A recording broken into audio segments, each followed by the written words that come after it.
Okay guys, hari ni kita ada seorang pakcik ni, lewat lanon menebar cari ikan.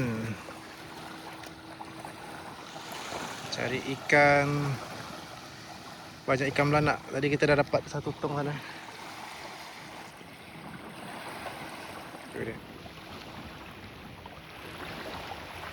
Memang tengok hasil dia. Tengok hasil dia dapat tak. So ni tadi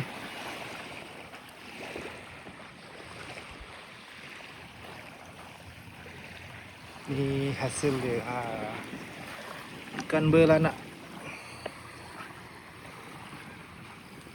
Ikan belanak. Ni boleh buat ikan masin ni.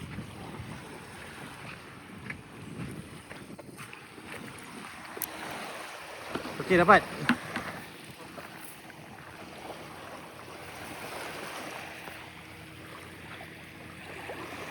Tak ada. Tu tadi kita dapat dekat area sungai sana.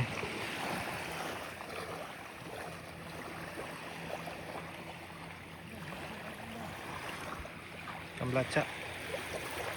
Oh, tebal.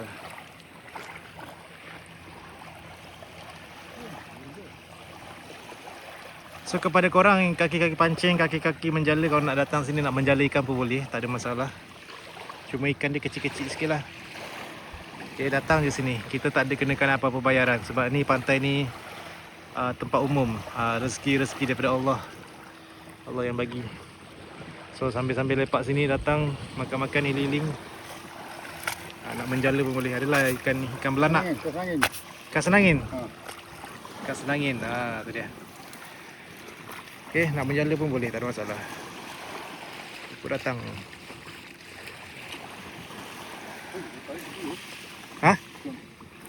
Udang. Ada udang juga. Udang pun ada. Itu besar tu seekor.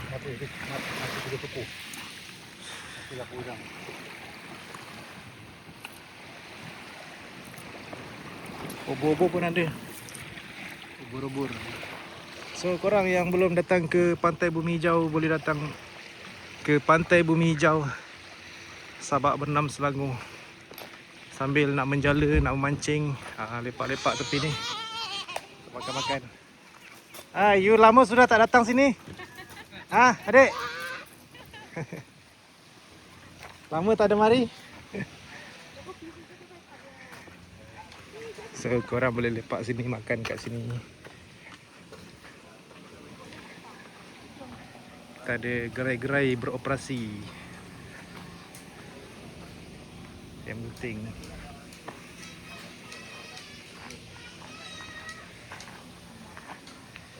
Okay, ni ATV kita petang ni akan bawa train.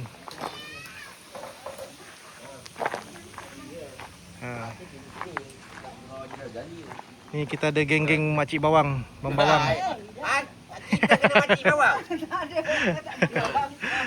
Okay.